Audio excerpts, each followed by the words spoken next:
정 때문에 예. 좀 관성이라고 볼 수 있어요. 관성으로 그냥 쭉 관성으로 본다? 보는 것 같아요. 내가 젊었을 때 보던 이 신문사가 안 망했으면 좋겠어요. 뭐 이래서 구독한다든가. 그러게요. 한 10년 정도 후면은 또 어떻게 바뀔지 모르겠네. 아까 준쌤이 얘기하신 것처럼 10년 정도? 그때 면접을 보셨을 때가. 그렇죠. 저도 회사를 다닌 지가 그때 좀 넘었으니까 그렇게 보이네요. 앞으로 한 10년이 되게 큰 변화가 또 있을 것 같아요. 제가 봤을 때 어르신들 중에 TV조선 좋아하시는 분들이 TV조선 망하지 말라고 조선일보 구독하실 수도 있어요. 그렇게 사랑하는 마음을 가지고. 그 정도의 정도 있지 않을까요? 저는 제가 만약에 조선일보 열독자였고 지금 TV조선 본다고 하면 내가 지금은 조선일보보다는 TV조선을 많이 보지만 이 회사가 좀 잘 됐으면 좋겠다라는 생각에 근데 할 수 있는 방법이 TV조선에 시청률을 낼 수는 없잖아요. 그럼 수단이 없으니까 그러면은 신문이라도 꼬박꼬박 구독해줘야지. 그건 거의 이제 팬심이네요. 팬심에 가까운. 전 팬심이 있다고 봅니다. 근데 그럴 수 있죠. 그런 사람들이 일부 남아있을 수 있고. 그러니까 종이가 아니라 종이 매체의 구독료를 내지만 이 사람은 사실은 종편을 응원하고 있는 그런 것도 충분히 가능하다고 보거든요. 일종의 거의 후원금에 가깝네요. 맞습니다. 네. 자, 여기까지 해서 이제 마무리를 좀 한번 해볼까요? 하나만 더 제가 말씀을 좀 들어볼게요. 우리가 어떻게 이 미디어를 소비해야 돼요? 지금 이제 쭉 여러 가지 얘기를 했는데 물타기 수법도 이렇게 많이 나오고 광고의 지배를 받기도 하고 뭐의 지배를 받기도 하고 그다음에 그 기사를 작성하는 사람의 정치적 의견 그다음에 진영 논리 이것도 다 생각을 해봤는데 어떻게 미디어를 바라보는 게 좋을 것 같아요. 저는 한 가지만 딱 말씀을 드리면 이거 생각해 볼 수가 있을 것 같아요. 한겨레 있잖아요. 제가 집에서 이제 신문을 예전에 봤는데 뭐 지금도 봐요. 몇 개 일간지를 보는데 그때 토요일 날이었나? 섹션이 있어. 이 신문사가 따로 하는. 근데 대담이 이제 그때 당시에 날 것 그대로의 대담을 싣더라고요. 근데 제가 이거 딱 보고 어떻게 충격을 받았어요. 제목이 뭐였냐면 관장사를 집어치워라. 한홍구 씨. 어떤 내용인가요? 야 이거 그 노무현의 관장사를 적어라. 이걸 이렇게 제목을 뽑아도 될까? 라는 생각을 저도 그때 딱 보면서 이건 이런 의미가 아닌 것 같은데 물론 언론사 편집하는 사람은 기사를 작성하는 사람하고 편집을 하는 사람하고 다르거든요. 편집 기자가 따로 있어요.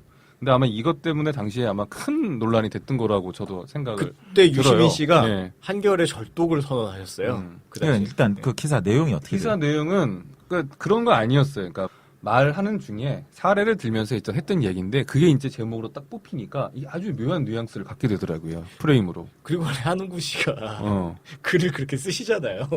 그러니까 관이라고 하는 거는 죽음이잖아요. 비극적 죽음이잖아. 그러니까 노무현 전 장사잖아. 대통령의 죽음을 가지고 너무 상업적으로 그렇죠. 이용하지 말라. 상업적으로 장사하고 상업적으로 이제. 이용한다기보다는 정치적인 무기로 쓰지 말라는 뜻이었어요. 예. 근데 이게 비슷한 얘기가 예전에 이제 김지아가 했던 죽음의 구판을 집어치워라라고 얘기하면서 조선일보에 이제 뭔가 제가 봤을 땐 이용당한 어떤 그런 의미가 되게 컸거든요. 칼럼을 실었나 보죠. 그거는 칼럼. 강기훈 유서대비 유서대비 사건하고 이제 예. 관련이 되게 깊었던 건데. 그런데 이제 신문사들이 조금 선정적으로 헤드라인을 뽑았나 봐요. 네, 선정적으로 헤드라인을 뽑고 난 다음 이것도 어떻게 한편으로 보면 독자를 잡기 위한 진영률을 잡기 위한 돈으로도 해석이 되잖아요. 네네. 자극적으로 제목을 달고 그다음에 거기에 독자들이 이제 호응을 하고. 근데 이게 거꾸로 된 어떤 반응이 이제 나타났어요. 그만큼 독자들이 주체적으로 뭔가를 언론사한테 거꾸로 압력을 가할 수 있는 어떤 그런 상황이 항의가 거죠. 빗발치니까 그 절도운동 막 일어나고 이제 막 그랬었지 당시에. 그래서 뭐 사과하고 그래서 좀 예. 바뀌었나요 논조가? 논조가 바뀌었다기보다는 이제 요 사건에 대한 이제 사과를 했죠. 예. 그러면 우리 얘기가 지금 어떻게 미디어를 바라봐야 될까잖아요. 예. 어떻게 봐야 돼요? 그럼 바로 요 의미죠. 끊임없이 이렇게 잘못된 과도한 어떤 프레임을 짜거나 독자를 무시하는 그런 행동을 했을 때 직접적으로 이제 얘기를 해야 되는 거죠. 그래야 이제 바로 잡혀요. 그 다음에 제가 이제 회사에서 다닐 때도 전화 막 해요. 정정보도, 무슨 보도, 이런 자극적 보도, 이런, 매체 수용자로서, 소비자로서의 어떤 독자의 권리를 조금 더 적극적으로 주장해야 된다. 이런 의미하고도 되게 수용만 하지 말고 항의도 적극적으로 좀 그렇죠. 하고 항의를 적극적으로 해야 된다. 문제가 있으면 문제가 있다. 네. 근데 요즘은 기사들 보면 제가 이제 줌이라고 그 포탈을 주로 이용하는데 거기서 기사는 밑에 그 기사에다가 저 댓글을 좀 달을 수 있고 그 댓글 참여자들이 꽤 많아요. 그리고 그 댓글 중에서 또 베스트를 뽑아요. 셋을. 댓글 기사에 붙은 댓글 베스트를 네, 한 댓글 베스트. 예, 거기서 또 좋아요가 막 음. 클릭을 하고 그러면 이제 좀 많은 거는 좋아요가 뭐 몇십에서 몇백까지도 가거든요. 그런 것들 보면 확실히 그 기사만 보는 게 아니라 기사에 달린 그 댓글까지도 같이 소비가 되거든요. 그래서 그 뭐랄까 읽는 사람들 수용자들이 같이 좀 구성되는 느낌이 반응도 알 수 있는 거고 반응을 같이 보죠. 예, 그 이제 댓글 자체가 한편으로 이제 미디어의 어떤 의미도 갖고 있는 거죠. 같이 기능을 하죠. 댓글이 더 재밌어요. 예. 댓글 사이에서 또 치열한 공방이 벌어지고 예.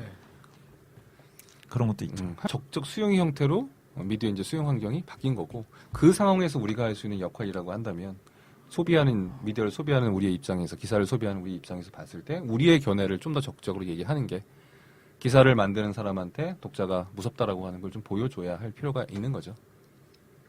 저는 이제 기사를 보면 요즘은 꼭 댓글을 보게 되거든요. 네. 그러니까 기사를 본 다음에 댓글을 보면 거기에서 보면은 꼭 거기에 보충적인 설명을 해주는 사람이 있다거나 이게 잘못됐기 때문에 요거를 참고하라고 하면서 링크를 걸어주는 사람이 있거나 이렇잖아요.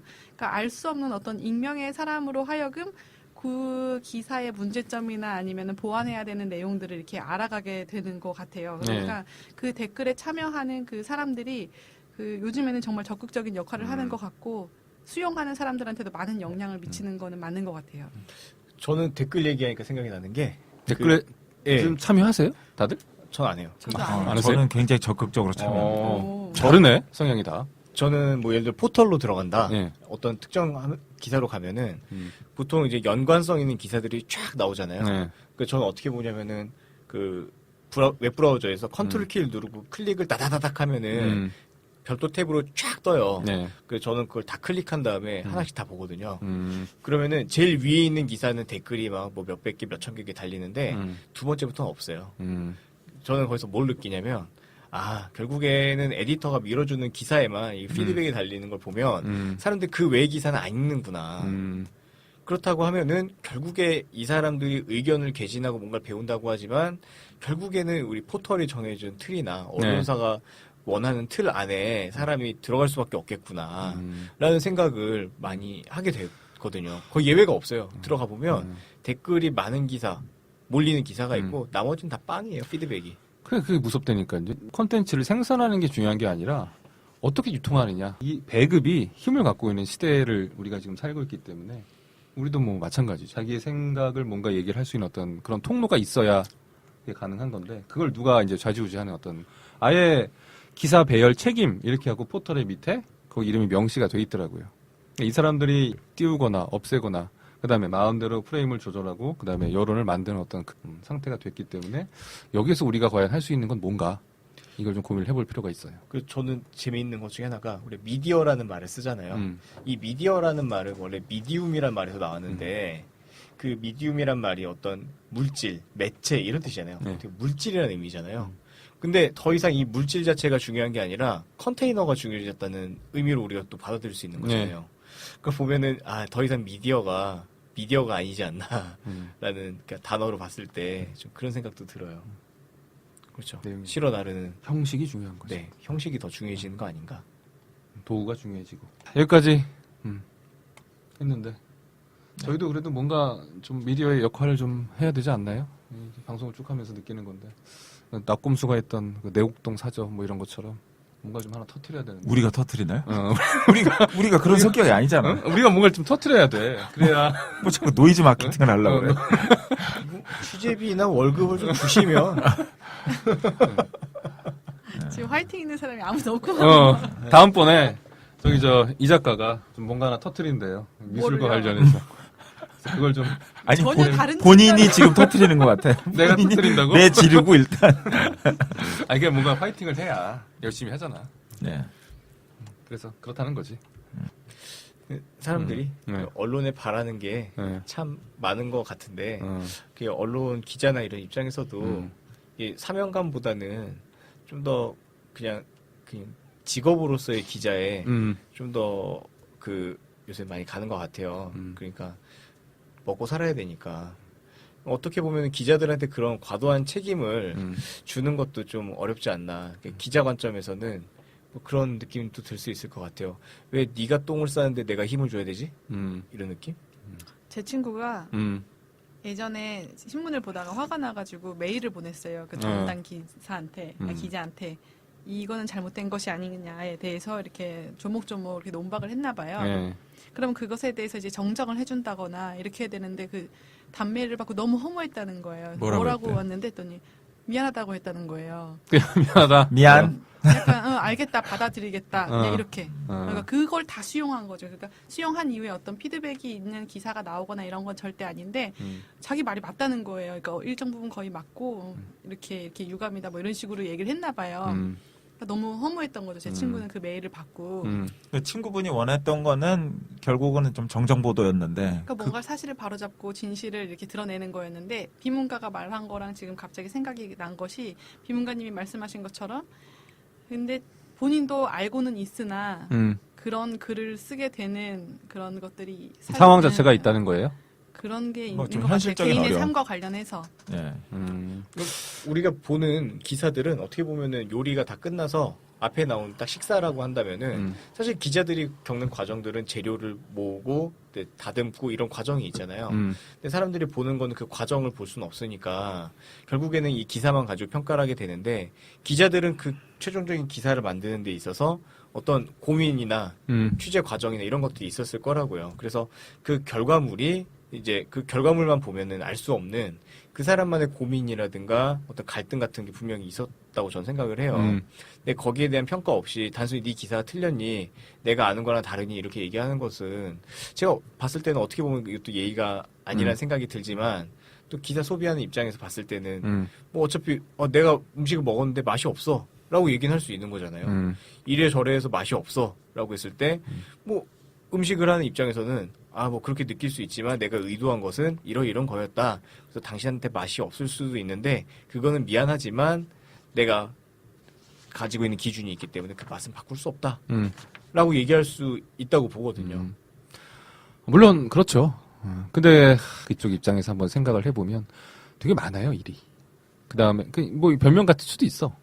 근데 매일매일 만약에 일간지 같은 경우는 마감을 해야 되고 기사를 내야 되고 항상 시간은 부족하고 뭐 이렇게 되면 자기가 꼭 해야 될 부분도 있고 외부에서 또 들어오는 압력도 있고 이걸 좀 해라, 이거부터 그거부터 하지 말고 이거부터 해라, 이게 지금 시급하니까 이제 막 여기저기 이렇게 쫓기다 보면 원하지 않는 어떤 그런 형태의 결과물이 나올 수도 있게 되고 수많은 것들 중에 어쨌든 선별하고 골라내야 되는 작업이 있거든요. 그러니까 반영이 안 될 수밖에 없는 거죠. 그래서 제 생각에는 아까 이야기하다가 못한 건데 우리가 이제 미디어 매체 네. 기사를 볼 때 어떤 태도를 가져야 좀 공정하게 볼 수 있을까라고 했을 때 제 생각에는 이 기사가 나에게 도달할 때까지 어떤 과정을 거쳤을까? 기자는 어떤 취재를 했고 어떤 고민을 했고 이 기사가 나에게 도달하기 전에 데스크에서 어떤 판단을 했고 이런 것들에 대해서 좀 역지사지 관점에서 보는 것도 괜찮을 것 같아요. 그러면은 이 원재료가 어떤 상태였을까를 추측을 할 수 있잖아요. 그러니까 우리가 어떤 고기를 먹을 때 이 맛있는 고기, 맛없는 고기가 있을 때 이 고기가 왜 맛이 없을까에 대해서 그 조리하는 사람, 그다음에 뭐 재료를 대는 입장에서 생각을 해보면 이 재료의 원래 상태라든가 이런 걸 알 수가 있듯이 추측할 수가 있듯이 기사를 보는 관점도 좀 얘가 어떤 유통을 거쳤을까, 어떤 과정을 거쳤을까 이렇게 좀 본질적으로 생각해보는 것도 좋지 않을까.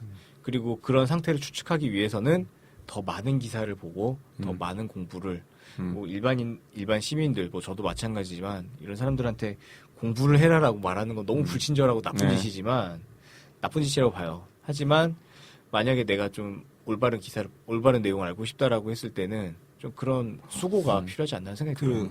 예전에 그런 얘기를 들었어요. 누가 자신의 아는 분이 자기 장인어른이 이제 공정하게 보도를 보려고 그분은 이제 나이가 많으니까 신문을 뭐 조선일보, 중앙일보, 동아일보부터 뭐 한겨레, 경향 뭐 쫙 다 구독을 해서 다 본대요.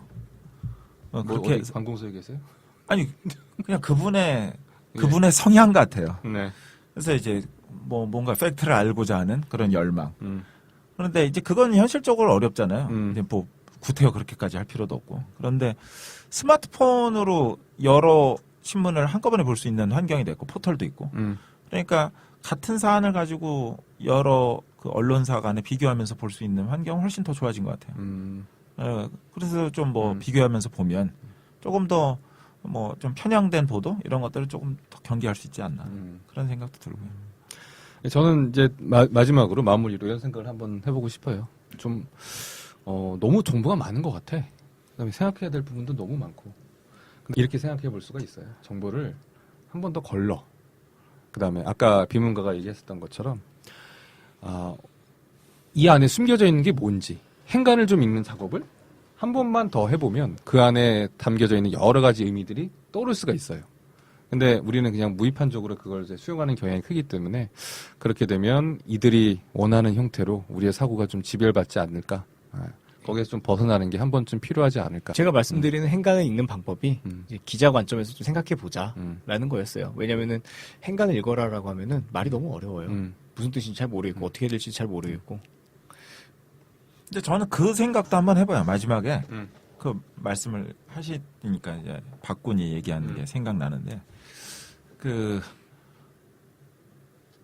기사에만 너무 따라가지 말라. 뭐 행간을 봐라라고 했는데 전 반대도 있는 것 같아요. 그러니까 대부분 또 독자들이 상당수가 자기 주관이 또 있어요. 대부분 다 서 있어. 뭐 진보든 보수든. 그래서 자기 성향에 맞는 기사를 먹어요. 선별하고 자기가 생각하는 그런 성향의 기사가 아니면 또 밀어버리더라고요. 거죠. 이건 아니야. 이거 틀렸어. 이건 뭐 웃기고 있네. 이런 식으로 밀어내고. 그러니까 그런 것도 이미 내 안에 어떤 형태의 그 사실이라는 것에 대한 그 뭐랄까 결정이나 조금 독선적인 게 이미 좀 있는 것도 있는 것 같아요. 사람들이. 그래서 거기에 그거와 좀 다른 보도 정보에는 사람들이 뭐랄까 뭐 반발한다든지 자기가 선호하는 것만 본다는 거죠. 네, 뭐 그런 것도 그러니까. 있고 선호하지 않는 기사나 그런 논평 같은 경우에는 욕을 하든지 뭐 밀어내든지 이런 것도 굉장히 강하게 있는 것 같아요. 네. 그러니까 꼭 기사에만 사람들이 꼭 쫓아간다기보다 자기 그 편향성도 좀 있는 것 같아요. 자기 편향으로 기사를 본다. 예. 독자들이 예. 예, 그런 것도 꽤 많이 보여요. 제 생각에는 또 하나가 저희가 아무리 이게 수용하는 사람들이 아무리 비판적으로 읽고 예. 그런다고 한들 바뀌기는 힘들 것 같거든요. 그래서 그 어떤 문제점이 제시가 됐을 때 언론에서 우리가 아무리 비판적으로 읽고 그건 해봤자 그 합리적인 개인 안에서 일어나는 문제고 그게 외부적으로 나와야 된다고 생각하는데 이거를 정치적으로 이제 얘기를 하면 언론 얘기를 하면 사실 이게 정치 얘기가 안 나올 수가 없는데 정치적으로 우리가 이제 유권자로서 투표하는 행위 하나만 갖고도 되게 적극적인 시민의 역할을 하는 것처럼 말하는 상황이잖아요. 지금이 투표하러도 안 가기 때문에. 근데 그거 투표만이라도 하는 이유가 자신이 생각하거나 이렇게 판단하는 이러한 생각이나 행위들이 그 정치적으로 어떤 영향력을 미치지 못한다는 생각을 하기 때문인 것 같거든요. 그러니까 정치적으로 내가 하는 생각이나 판단이 전혀 효능감을 발휘하지 못한다고 생각하기 때문에 그런 일들이 벌어지는 것 같은데 언론에 갖고 와서 이게 유비적으로 대응해서 생각을 해보면 언론에서도 우리가 언론사에서 주어지는 컨텐츠들을 읽고 이렇게 읽은 다음에 이게 문제가 있다고 생각하더라도 나의 생각은 전혀 그 언론사에 전혀 영향을 미치지 못한다고 생각했을 때 그런 컨텐츠들은 끊임없이 생산이 될 거라고 생각이 들거든요. 네. 그래서 아까 뭐 제 친구도 얘기했지만 그런 것들이 문제가 발생했을 때 당장 효능감은 없을지언정 그냥 이런 것이 문제가 있지 않느냐라는 문제점이 계속 외부적으로 제시가 많이 되는 분위기가 돼야 될 것 같아요. 근데 지레 포기하는 것 같아요. 정치적으로든 언론의 문제점을 이게 마주쳤을 때 그냥 뭐 내가 이렇게 생각하는 것 뿐이지 이게 무슨 영향력을 발휘하겠어라고 하고 속으로만 생각하고 말아버리는 것 같은데 이게 지금 당장 효능감을 발생시키지는 못할지언정 계속 외부적으로 이렇게 그게 발휘될 때까지 하는 그 분위기가 먼저 돼야 되지 않나라는 생각이 들어요. 그러니까 적극적으로 뭔가 게시를 해야 돼요. 자기의 의사 표현을 해야 돼. 그러니까 왜냐하면 언론사 입장에서도 이런 사람들을 되게 무서워해. 네. 이게 처음에 아까 제 친구는 무시당했지만 한두 명일 때는 안 무서울 것 같은데 이런 메일들이 끊임없이 오다 보면 영향을 받을 수밖에 없다는 생각이 들거든요. 네. 그러니까 언론사가 자기 입장을 번복한다. 기사에 대한 어떤 실수나 이런 부분을 바로잡는다라고 얘기하는 건 조직 입장에서 이건 쉬운 건 아니거든요. 거기에는 여러 가지 이제 노력도 따를 거고 그런 반박 기사를 냈을 때 그런 정정 기사를 냈을 때 이게 어떤 결과를 가져올지에 대한 부분도 다 고민을 한단 말이죠. 그렇다면 우리가 할 수 있는 거는 그런 문제 상황이라든가 잘못된 어떤 부분에 대해서 끊임없이 뭔가를 얘기를 해줘야 그들도 반응을 한다는 거죠. 그게 정치적인 의미든 아니면 미디어 언론 환경에 대한 부분이거든 이건 마찬가지인 거죠. 그 뒤에 아무리 이제 컴플레인을 해서 정정을 하지 않을지언정 그 기사가 나오기까지 아무리 속도가 중요하다고 하더라도 그 전보다 한 번 더 고민은 하지 않을까라는 생각은 들어요. 네. 결국엔 영향을 미치니까 참여가 중요한. 자, 이렇게 저희 이제 미디어까지 3편 내부자들까지 다 얘기를 나눠봤습니다. 어떻게 뭔가 되게 여러 가지 얘기를 많이 한 것 했어요. 같아요. 많이 했어요. 네, 많이 했어. 많이 우리 충분히 이제 다룰 만큼 좀 다뤄봤는데 전문적인 얘기까지는 뭐 들어가지는 않았어요. 거기까지 하시면 또 너무 힘들 것 같아서 그죠? 그래서 전문적인 얘기까지는 들어가지 않고 내부자까지 했는데 다 했지 뭐. 쭉 의미를 같이 이제 살펴봤는데 자 어떻게들 뭐 충분한 논의 시간이 되셨나요? 된 것으로. 된 것으로 간주하고. 그러면 간주하고 밥 먹으러 여기까지 해서 마무리를 하겠습니다. 자, 예. 예.